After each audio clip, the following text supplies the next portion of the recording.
don't really want to square dance, Jinx. Victoria is my best friend, and I was counting on her to help me in the gym square dance campaign. Anyway, she's a good dancer and hasn't broken Mr. DeMeister's nose. Come on, Vic. You have to be with me on this. I'm sick of dodgeball and volleyball. I broke half the gym windows and knocked out 2 people before Mr. DeMeister sat me on the bench to watch the clock. I still don't want to square dance, Jinx. We'll look stupid. The boys won't do it, and all the girls will end up dancing together with the boys laughing at us. Victoria pulls her braids back and blows a big bubble. Senora Smith comes over and taps her on the shoulder. No gum in Spanish class.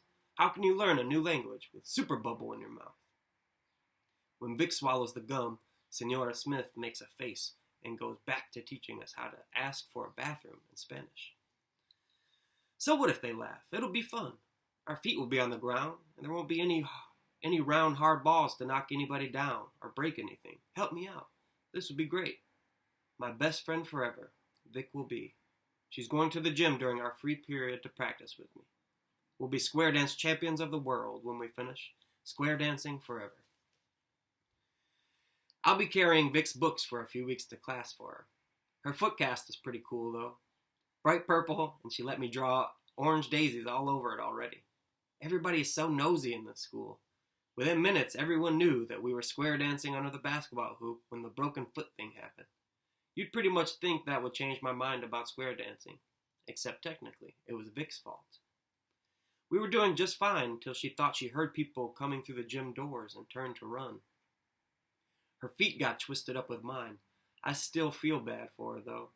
Oh, to be a square dancer. But I've got a plan. I printed out 500 flyers that say, Square Dance Mania, and taped them up all over the school to get people talking. But the next day, everybody just looked confused when they read them, including Mr. DeMeister, who just shook his head and stared at me. And it didn't do anything to keep my feet from flying underneath me. And the trampoline from smacking me in the face. I'm so used to trampoline face by now. I dreamed last night that all of Warren Harding Elementary School was square dancing through the streets. Everybody swung their partners dozy-do. All a man right to the corners. Then we all joined hands and circled to the left.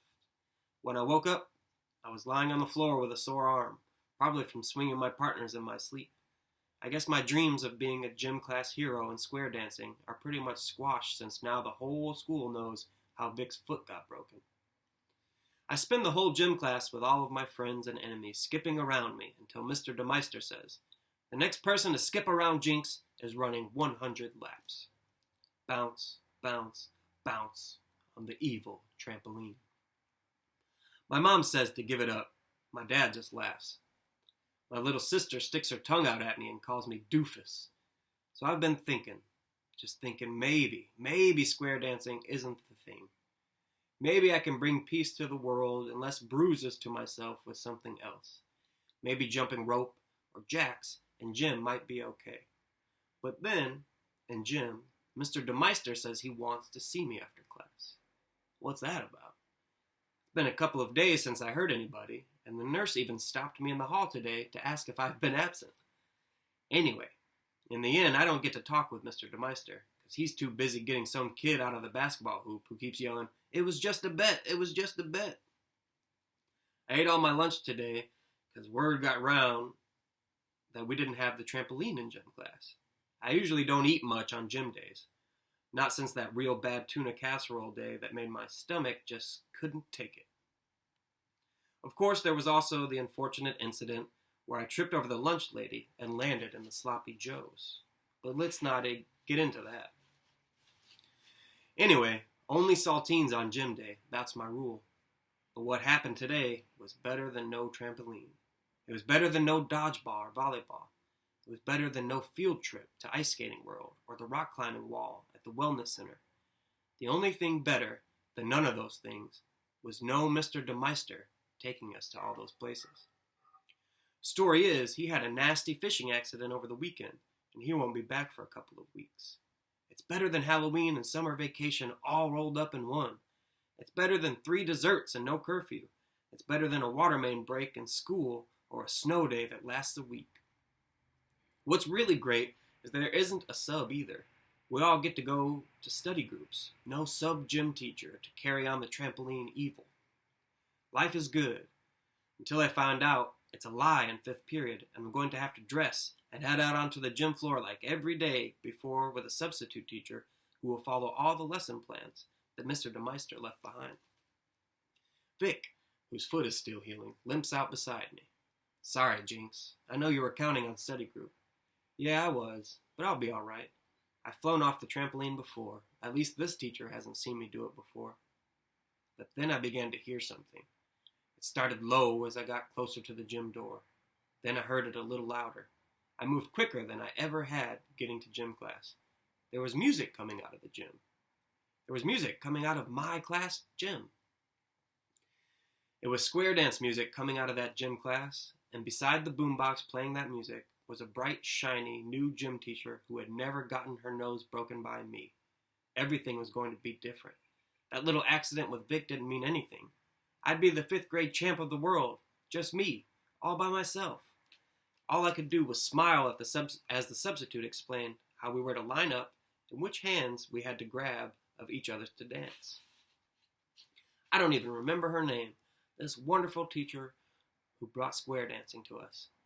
She started the music up again, and everybody started moving to the words she called out. All I remember is Josh running at me to swing me around. In a few minutes, I didn't remember anything for a while. They say I have a concussion and a sprained ankle. Josh only got a big bruise on his forehead. I had to stay in the hospital for 2 days. I've had a lot of visitors, though. Most of my gym class came the 2nd day and brought square dance music for me. The nurses weren't happy. I even got a visit from Mr. DeMeister, who was on the 3rd floor and wheeled himself down to visit me. He smiled when he rolled himself into my room and heard the music. I thought you had a concussion, kid, he said, looking at my bandaged foot. I shrugged. How do you get hurt fishing? He shrugged back. I don't know, my reel would snap. I didn't know my reel would snap. I must have broken it somehow and not known it. Anyway, I was reeling a big one in, and out of the boat I went. Just a few ribs and some cuts, a concussion, and a collapsed lung. I'm okay. Oh no, a broken reel? Nah. So how was it? How was what, I say? The square dancing. I called the substitute to suggest it. I take it you were the one who left the music in my office. Oh yeah, that was me. Well, looks like you missed the square dancing. Sorry, I thought you'd be safe from the trampoline while I was gone. Mr. DeMeister, I didn't get here because of the trampoline. The look on poor Mr. DeMeister's face made me laugh so hard. I almost fell out of bed. The nurse came in and said she thought I'd had enough visitors. But I kept laughing because I knew then that I was never going to be a square dance champion. So what else could I do but laugh? And here's Angela, who wrote that story. So that was it. That was Tripping Over the Lunch Lady's first story. There are several in here. I hope to see you again. And if you'd like to comment, I guess this will be the first video I ever posted. So if you have tips on how to make them better, great. If you have a funny story of your own that happened at school, we would love to hear about it. Thank you, everybody. Be safe. Miss you, Joy.